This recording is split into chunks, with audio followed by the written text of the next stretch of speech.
వృషభం వారికి గనక చూసుకున్నట్లయితే మీకు ఈ పక్ష ఫలితాల్లో 16వ తేదీ నుంచి 31వ తేదీ వరకు ఉండేటువంటి ఫలితాల్లో ముందుగా మీకు లగ్నాధిపతి శుక్రుడు నీచ స్థానంలో ఉన్నాడు. ఎప్పుడైతే శుక్రుడు నీచ స్థానంలో ఉంటున్నాడో మీరు స్నేహితులతో షేర్ మార్కెట్ విషయాల్లో ఏదైనా ఒక నిర్ణయం తీసుకునేటువంటి అంశాల్లో ప్రేమ వ్యవహారాల విషయంలో ఇబ్బందులు రానున్నాయి కాబట్టి ఈ యొక్క విషయంలో చాలా కేర్గా ఉండండి. కుటుంబ వ్యవహారాల విషయంలోని అనవసరంగా ఖర్చు చేయడం వల్ల వచ్చేటువంటి డిస్టర్బెన్సెస్ వస్తుంటాయి కాబట్టి ఉదయం నిద్ర లేచిన వెంటనే లేదా ఏదైనా ఒక ధన సంబంధించినటువంటి అంశంలో ఏదైనా ఒక ఫైనాన్షియల్ రిలేటెడ్ సంబంధించిన అంశాల్లో కొద్దిగా జాగ్రత్తగా ఉండండి. ఎందుకంటే కుజుడు 2లో ఉన్నాడు అంటే అది గొడవకి దారితీస్తూ ఉంటుంది. ఫైనాన్స్ అనేటువంటిది గొడవకు దారితీసే స్థితిలో ఉంది. అగ్రిమెంట్స్కి ఎందుకంటే 3లో శుభగ్రహాలు ఉన్నాయి కాబట్టి ఫస్ట్ వీక్లో అగ్రిమెంట్స్కి అది చాలా బాగుంది. అంటే ఈ పక్షంలో 16వ తేదీ 31వ తేదీల్లో 16 నుంచి ఒక వారం రోజుల పాటు ఏదైనా కొత్త అగ్రిమెంట్ చేసుకోవడానికి, కొత్త వ్యక్తులు పరిచయం అవ్వడానికి, మరియు ఇక్కడ ఏంటంటే ఈ వ్యాపార సంబంధించిన రంగాల్లో ఉండేటువంటి వారితో కొన్ని సంబంధాలు ఏర్పడడం అనేటువంటిది బలంగా చూపిస్తుంది. ఎట్టి పరిస్థితుల్లో కూడా ఈ 16, 17 తారీఖుల్లో ప్రాపర్టీ కొనుగోలు చేసే విషయాల పట్ల కాస్త జాగ్రత్తగా ఉండండి. 18, 19 ఈ తారీఖుల్లో ఎవరికైనా ధనం ఇచ్చేటువంటి విషయాల్లో చాలా జాగ్రత్తగా ఉండాలి. ఇంకోటి ఏంటంటే మీకు పంచమ స్థానంలో శుక్రుడు నీచ స్థానంలో ఉన్నాడు కావున ఎట్టి పరిస్థితుల్లో కూడా సంతానం గురించి చేసే ప్రయత్నాలు ఇప్పుడు కొంతమందికి ఇబ్బంది ఉంటుంది. అలాంటి వారు IVFలు, IUIలు చేయించుకుంటూ ఉంటారు. ఇటువంటి విషయాల పట్ల మీరు కాస్త జాగ్రత్తగా ఉండాలి, గుర్తుపెట్టుకోండి. అలాగే అప్పులు ఇవ్వడము, లేకపోతే కొంతమంది శత్రువులు మిత్రులుగా రావడం, అంటే మనకు శత్రువులు అని తెలియదు కానీ వాళ్ళు మిత్రులుగా ఉంటూ అంటే మిత్రత్వంలో పేరుకు మాత్రం మిత్రుడు కానీ లోపల శత్రుత్వం ఉంటుంది. ఇటువంటివి ఎదుర్కోవాల్సిన పరిస్థితి వస్తూ ఉంది కాబట్టి కాస్త జాగ్రత్తగా ఉండండి. ఇక్కడ ఉద్యోగం కోసం ప్రయత్నం చేసేటువంటి వారి వాళ్ళ రేపు కొత్త AI టూల్స్ వచ్చాయి, వాటికి సంబంధించి నేర్చుకొని అలాంటివి ఏమైనా ఉద్యోగ ప్రయత్నాలు చేసేటువంటి వారికి చాలా అనుకూలంగా ఉంది చెప్పాలంటే. ఇక మీరు నిత్యము కూడా కుంకుమ తీసుకొని కుంకుమతో అమ్మవారికి పటం, లలిత అమ్మవారి పటం దగ్గరికి వెళ్ళి అక్కడ కూర్చొని పాదాల మీద ఓం శ్రీమాత్రే నమః శ్రీమాత్రే నమః 108 సార్లు చేయండి. మీకు అన్ని విధాలా బాగుంటుంది. ఇక్కడ చాలా మంది ఏంటంటే శుక్రుడు నీచంలో ఉన్నాడు కదండి ఈ పక్షంలో, మరి గురువు ఉచ్చలో ఉన్నాడు కదా. అదేవిధంగా జన్మజాతకంలో కూడా చాలా మంది అడుగుతుంటారు, ఏమండి మాకు పలానా గ్రహం నీచంలో ఉంది, పలానా గ్రహం ఉచ్చలో ఉంది, పలానా గ్రహం కేంద్రంలో ఉంది, పలానా గ్రహం కోణంలో ఉంది, ఇది హంస మహాపురుష యోగం అంటున్నారు, ఇది మాలవ్య మహాపురుష యోగం అంటున్నారు, లేకపోతే ఇలా రకరకాలు భద్ర మహాపురుష యోగము, ఏమిటిది మాకు చూస్తేనేమో ఇన్ని యోగాలు ఉన్నాయంటున్నారు, మరి మాకు ఏ యోగము కనబట్టం లేదు అని అంటుంటారు. ఇక్కడ ఏంటంటే ఒక విషయాన్ని మీరు బాగా అర్థం చేసుకోవాలి. యోగము ప్రతి జాతకంలోనే ఉంటాయి, యోగాలు అవయోగాలు ఉంటాయి. యోగం అవయోగం లేకుండా అసలు మనిషి జన్మనెత్తాడు. ఎందుకంటే ప్రతి మనిషి కూడా తన కర్మని క్లియర్ చేసుకోవడానికి జన్మిస్తాడు, ప్రతి జీవి కూడా. అందుకని అందులో కొంతమందికి మనం సేవ చేయాల్సి వస్తూ ఉంటుంది, కొంతమందికి మనం సపోర్ట్ చేయాల్సి వస్తూ ఉంటుంది, మరి కొంతమందికి మనకి వారు సపోర్ట్ చేస్తుంటారు, లేకపోతే మనకి వాళ్ళు ప్రేమను చూపిస్తారు, లేదా మనం కొంతమందికి ప్రేమను చూపిస్తాం. అంటే ఏంటి, మన ప్రేమను వాళ్ళు పొందేటువంటి యోగంలో వాళ్ళు పుట్టారు, లేదా ఇంకొకరి ప్రేమ మనం పొందడానికి పుట్టాం, లేకపోతే ఇంకో గొడవ కోసం పుట్టాం. కొంతమంది చూడండి కోర్టు కేసులు ఇలా అవుతూ ఉంటాయి. ఇక్కడ ఏంటంటే పాయింట్ నెంబర్ 1, మీ జన్మజాతకంలో శుభంగా ఉండే గ్రహం అంటే మంచిగా శుభగ్రహాలతో కలిసిన గ్రహము, శుభకర్తరిలో ఉండే గ్రహము, మంచి యోగాన్ని పొందిన గ్రహము యొక్క మహాదశ అసలు ఉందా లేదా చూడండి. ఎందుకంటే ఆ మహాదశ ఉన్నప్పుడు అక్కడి వరకు వెయిట్ చేయాల్సి వస్తుంది మీరు. అంటే ఇప్పుడు KFC అధినేత ఉన్నారు, ఆయన దాదాపుగా 60 ఏళ్ళ వరకు కూడా ఇబ్బంది పడ్డాడు ఆయన లైఫ్లో. 60వ ఏట ఒక KFC అనేది క్రియేట్ చేసి అప్పుడు సెటిల్ అయ్యాడు. అంటే ప్రతి ఒక్కరికి కూడా వాళ్ళ జాతచక్రంలో ఉండే ఒక గొప్ప యోగం యొక్క మహాదశ ఉంటుంది. దానికోసం కొంచెం మనం ఓపికగా వెయిట్ చేయగలగాలి. ఇదే మనకి రామాయణంలో కూడా సీతామహాతల్లి చెప్తుంది, ఎవరు కూడా తొందరపడి ఆత్మహత్య చేసుకోకూడదు, ఎప్పుడు ఏ క్షణం ఎప్పటి నుంచి బాగుంటుందో మనకు తెలియదు కాబట్టి అంటుంది. ఎందుకంటే తన యొక్క జడతోనే తను ఒక సెకండ్ అనిపిస్తుంది తనకి. తర్వాత అంతట్లో ఆంజనేయ స్వామి తను చెట్టు మీద నుంచి ఒక గానంలా చేస్తాడు రామాయణాన్ని. అప్పటి నుంచి తనకి ఒక హోప్ పెరుగుతుంది, ఓహో రాముడు వస్తాడు నన్ను రక్షిస్తాడని. లేకపోతే ఏమవుతుంది అంటే అక్కడ హోప్స్ అన్ని చచ్చిపోయాయి, ఇంక ఎక్కడో సముద్రం దాటి ఇక్కడ పెట్టేశాడు ఏంటనే ఒక ఫీలింగ్ కానీ రాముడి మీద ఎక్కడ తనకి భక్తి కానీ నమ్మకం కానీ ఎక్కడ పోలేదు.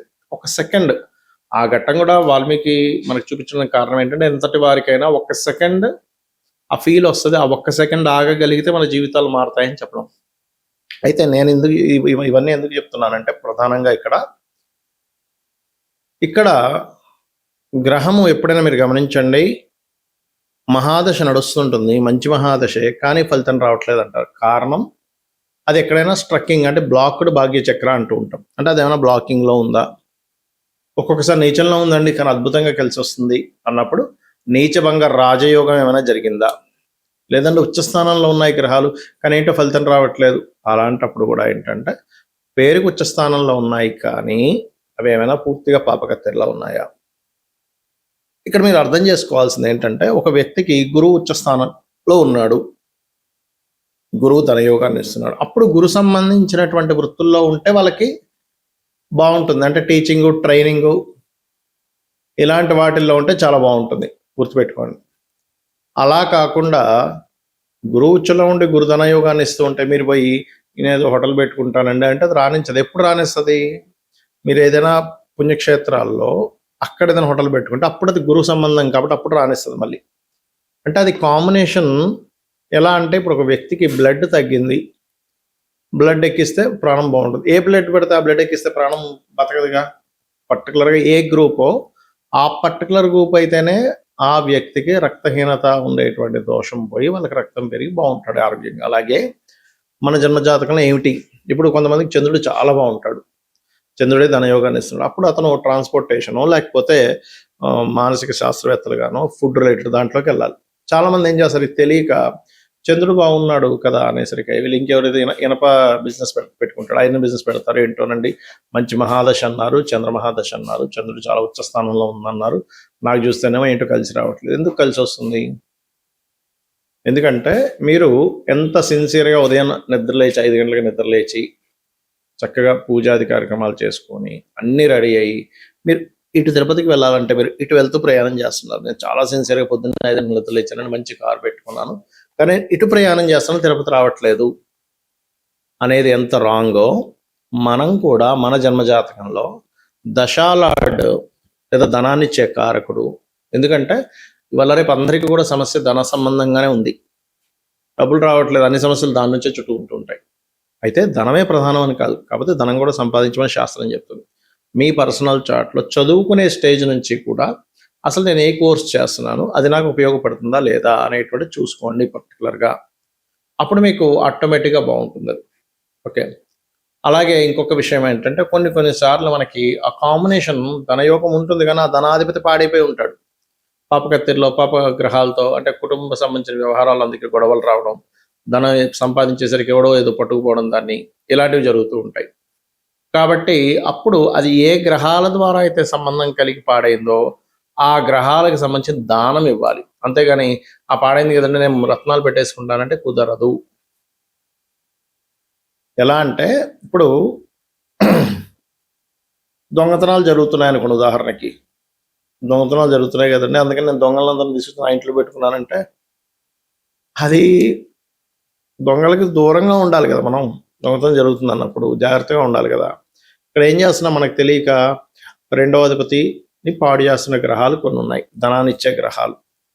ఆ ధనాన్ని ఇవ్వడానికి సపోర్ట్ చేయాల్సిన గ్రహాలే కంబస్ట్ చేసేసి అక్కడ రాకుండా చేస్తున్నాయి. అప్పుడు మనం ఏం చేస్తున్నాం, దాన్ని ఇంకొంచెం బలం పెంచడం కోసం రత్నం పెట్టేసుకుంటున్నాం. అలా పెట్టకూడదు. అప్పుడు దానం ఇవ్వాలి లేదా రుద్రాక్ష ధరించాలి.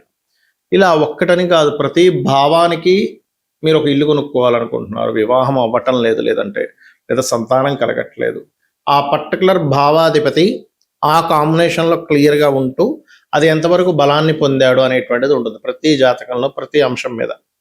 ఆ బలాల యొక్క బేరేజ్ని బట్టే వీళ్ళకి ఓకే ఇంత లేట్ అవుతారు లేదా తొందరగా ఉంటుంది, అద్భుతంగా ఉంటుంది ఈ మహాదశలో అనేటువంటి తెలియజేయడం జరుగుతూ ఉంటుంది. కాబట్టి నేను చెప్పబోయేది ఏంటంటే, ఒకటే గుర్తుపెట్టుకోండి, ఫస్ట్ ఎంతసేపు ఏలినాడు శని లేకపోతే కాలసర్ప దోషాలు ఇవి ఉన్నాయి, నేను లేవనట్లే, కానీ దీని ప్రభావం కొంతే ఉంటుంది. ఇది ఒకటే కాకుండా అసలు ఎనాలిసిస్ చేయడం తెలుసుకుంటే, అంటే ఏంటి, మీకు ఏ దశ నడుస్తుంది, ఏ అంతర్దశ నడుస్తుంది, వాళ్ళిద్దరి యొక్క బలం ఎలా ఉంది, గోచారంలో ఉండే గ్రహం ఎలా ఉంది, దానికి నేను ఏం చేసుకోవాలి, ఎలా అయితే ఒక మనిషి యొక్క స్కానింగ్ రిపోర్ట్ తీసుకొని అసలు ఏ వైటమిన్స్ తగ్గాయని చూసి దానికి తగ్గ టాబ్లెట్స్ ఇస్తే వాళ్ళకి ఎలా తగ్గుతుందో, ఇది కూడా సేమ్ యాజ్ ఇట్ ఈజ్ వాళ్ళ యొక్క జన్మజాతకంలో ఉండే కాంబినేషన్స్ని క్లియర్గా అబ్జర్వ్ చేసి రెమెడీస్ చేసుకోవాలి. అప్పుడు ఖచ్చితంగా పనిచేస్తాయి. రోజు నిత్యము లలిత చేసుకోవడము, రోజు దీపారాధన చేయడము, రోజు కాస్త ఆలయానికి వెళ్ళడం అలవాటు చేసుకోండి, అనే విధాలు బాగుంటుంది. శ్రీమాత్రే నమః.